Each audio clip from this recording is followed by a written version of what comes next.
Hello, and welcome to the Atlantic Debrief, the Atlantic Council Europe Center's internet show and podcast on the most pressing issues impacting transatlantic relations today. My name is Rizzo, and I'm a non-resident senior fellow here at the Atlantic Council's Europe Center. And my guest today is Jon Henley. He's an award-winning British journalist, writer, and broadcaster who is currently Europe correspondent for The Guardian. Jon, thanks so much for joining us today, and welcome to the show. Pleasure. It's good to be here. Absolutely, especially on an August day where everyone is on holiday. So we'll give them something to watch from their beach vacation somewhere.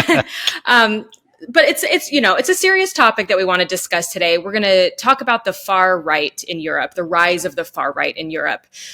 We've seen the popularity of the far right grow in almost every corner of the European continent, from France to Germany to Italy, and even Finland and Sweden. And there's this growing sense that the far right is becoming and has become over the last, 5 or 10 years, just more politically mainstream. These ideas and talking points that would have once been off the table are now very much a part of the political debate.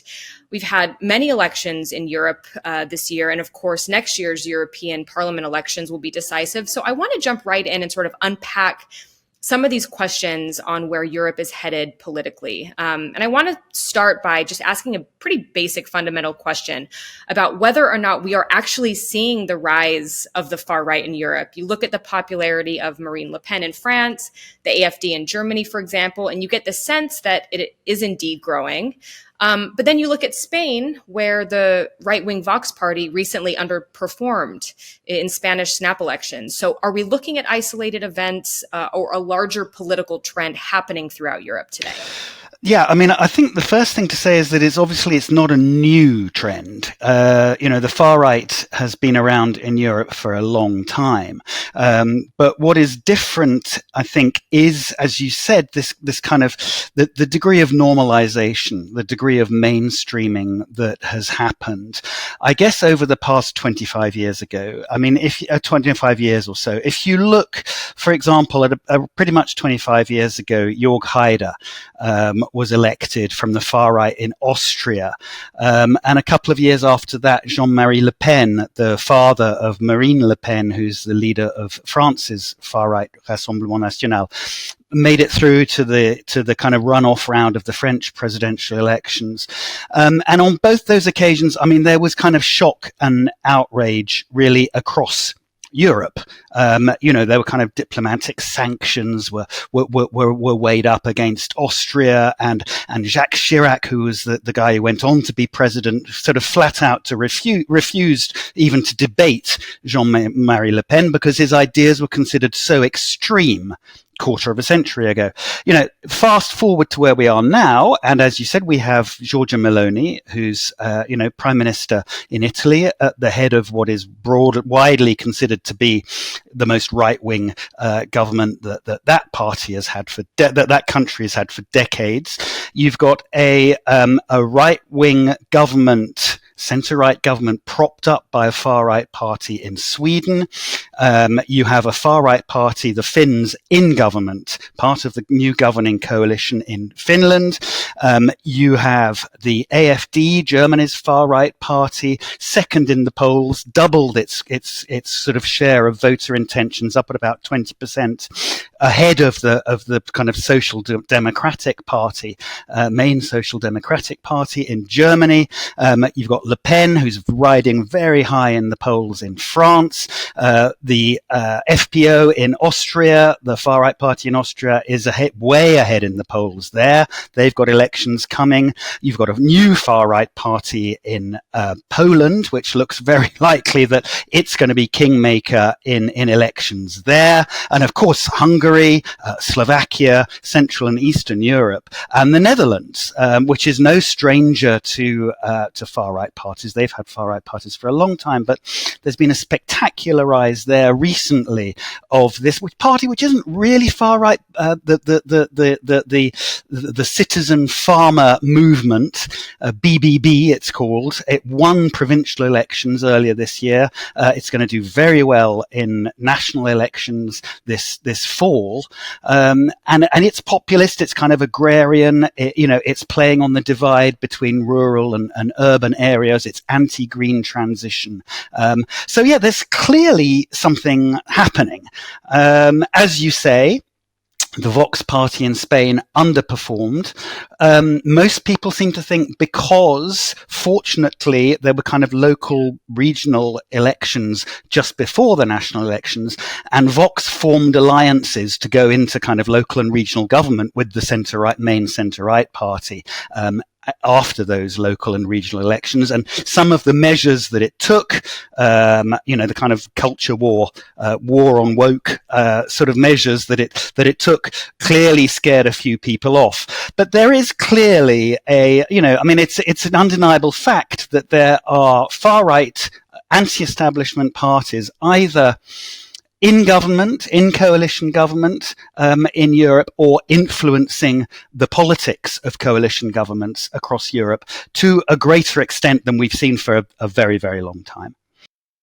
So, I mean, this is alarming because it's not just happening in one or two countries. It seems, as you mentioned, it's happening almost everywhere. And obviously, European voters aren't a monolith. The domestic topics that drive voters to the polls in, say, Finland, for example, will differ slightly, at least, from voters in, say, Italy or Spain or Greece. But I'm curious as to whether in your reporting and in your research, you've seen common themes emerge in terms of what is driving voters to support far-right candidates. Sure. I mean, there certainly are common themes. I think one of the things to mention, first of all, is that this is all part of a broader kind of fragmentation of the European political landscape. So broadly speaking, since the end of the Second World War, most European countries have been governed by large kind of monolithic centre-left social democratic parties, or in alternation with centre-right kind of conservative Christian Democrat parties. And what's been happening over the last sort of 10, 15 years or so is that those big monolithic kind of catch-all parties, which used to represent, large chunks of the electorate, 40% or more of the electorate at each time, or 80% of the electorate between them, they've been getting smaller, and smaller parties have been getting bigger. And among those smaller parties are these far-right parties. But that fragmentation is more and more giving, because it's sort of putting those far-right parties, those anti-establishment parties, into a kind of a kingmaker role. So that, the broadly speaking, the left bloc or the right bloc is unable to govern, is unable to form a government without the support or the backing or the cooperation in a coalition or outside it of these far-right parties. So that's kind of like one of the technical reasons, I think. But among the reasons why people are voting for these parties, that's really interesting.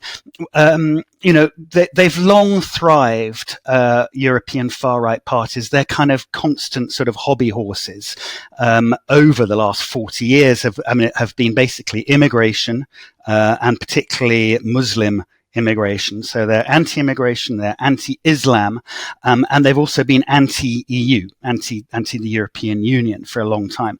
And there's been a kind of a rash of new issues that have come up over the last few years that have really kind of added to the wind that they've got in their sails. So, to add that to that now, you've got the whole kind of culture wars, which Europe has sort of unfortunately managed to import from the US. So culture wars, minority rights, the green transition, and above all the cost of the green transition, which is being portrayed really by a lot of far right populist parties in Europe as a massive sacrifice is going to be demanded of the ordinary working people, while the elites, will continue to enrich themselves off the back of it. There's kind of increasingly now economic stagnation.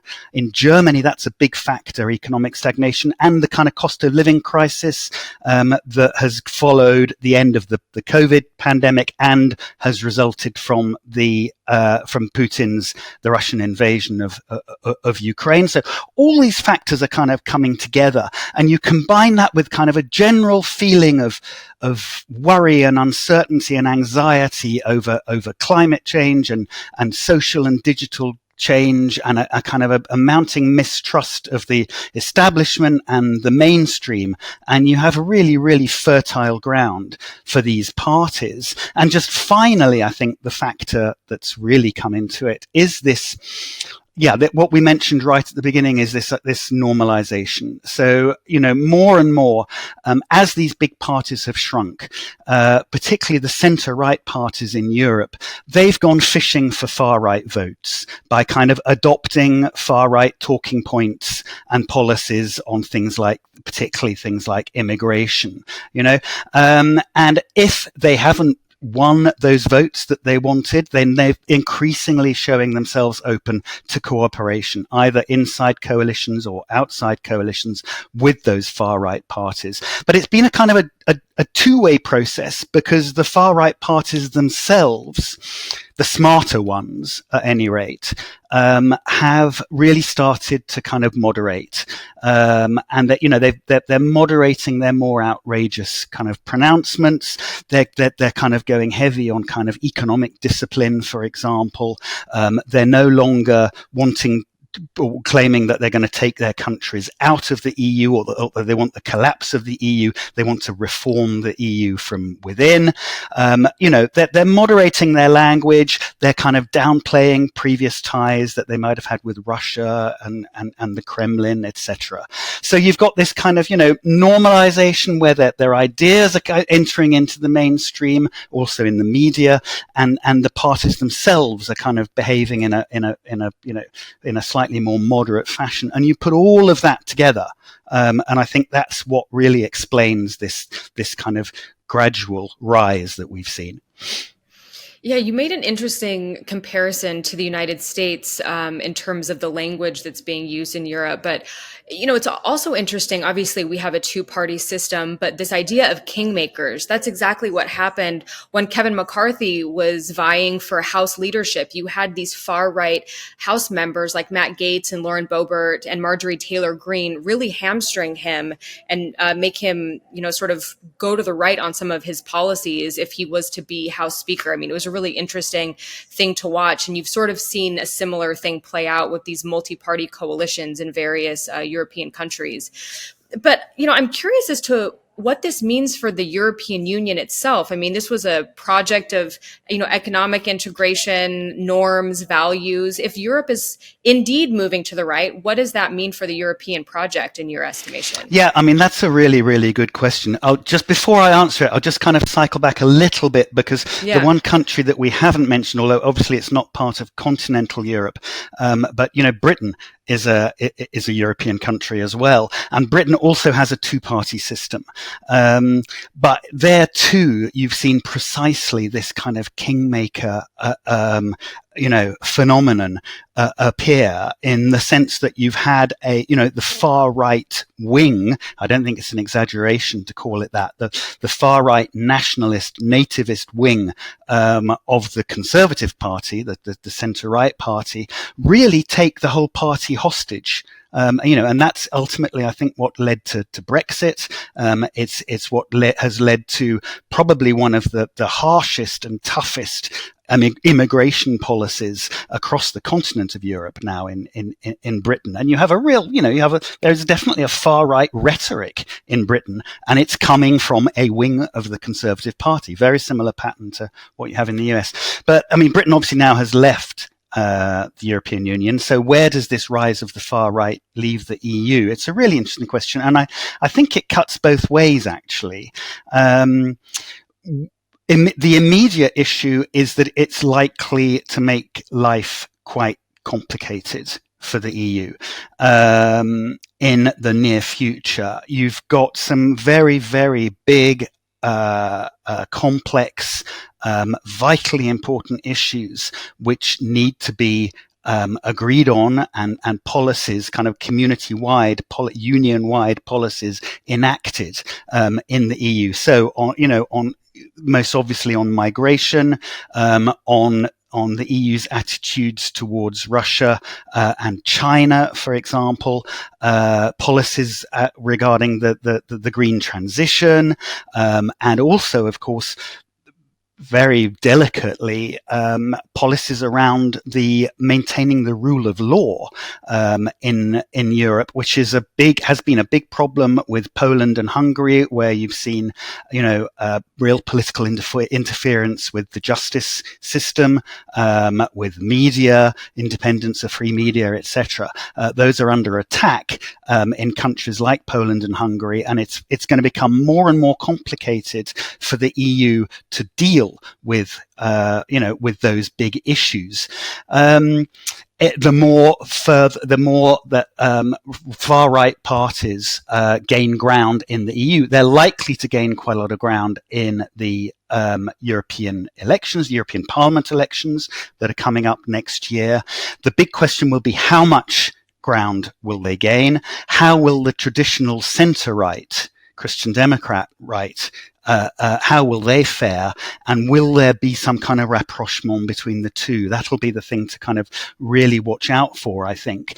But I think it's going to be very interesting to see, in the sense that there are kind of two models for how the far right can behave in Europe.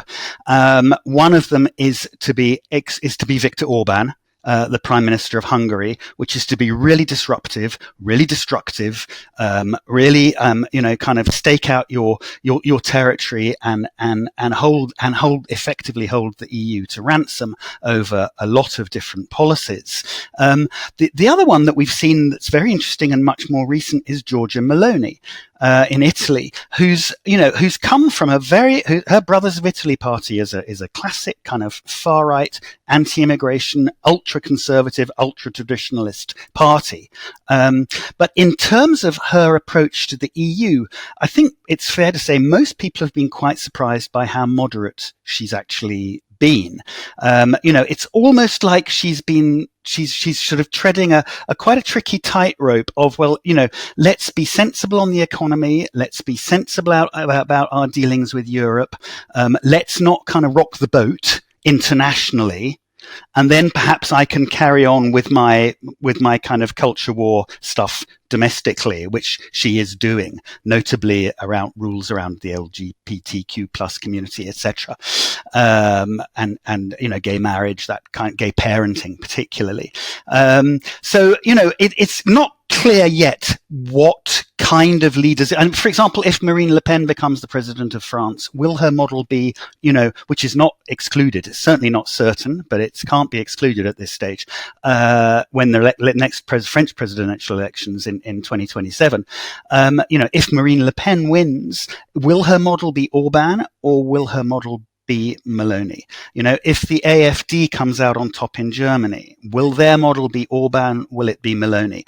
And it could be that if you have a more, in inverted commas, conciliatory form of far-rightism in Europe, kind of ironically, it may be, I saw a paper by two academics recently arguing this, that actually, it may not be an identity that liberals particularly want to see, but it may be, ironically be the case that more far-right parties in Europe might actually create a kind of, a European nationalism, a European identity, that perhaps some critics would argue the EU hasn't succeeded in creating so far. Interesting point. That's interesting. It's like this idea that a war on Europe's border has sort of created an identity for NATO that it didn't have for a while. Exactly. So it's not something that you want, but it's maybe something that could happen. And it might have interesting, who knows, even beneficial side effects. Who knows? I know. Yeah, there's an interesting point, especially with Meloni. I mean, it was interesting to see how President Biden talked about her candidacy in the lead up to the Italian election last year. I mean, he used her as a literal warning for Democrats around the United States. Here's what can happen. And then you fast forward a year, she's been pro-Ukraine. It looks increasingly likely that they're going to be removing themselves from China's Belt and Road Initiative. She was just welcomed to the White House by Biden. And so if if the United States just sort of allows these kind of far right parties to do what they will inside of their own borders, but they are very much pro-Atlantic, pro-Ukraine, anti-Russia, anti-China. It's going to be interesting to see where, for example, Marine Le Pen falls on this scale. So something to watch. Absolutely. Yeah. Yeah. No, it's a really, really interesting question. Well, Jon, thank you so much for taking time out of your day to join us. We really appreciate the conversation, appreciate your insights and the work that you do on these issues, the reporting that you do. So hopefully we can continue this conversation maybe after the European elections next year, and we can see what happens. With pleasure. Thanks a lot, Rachel. Thank you. It's great to talk. Absolutely. Thank you. You too.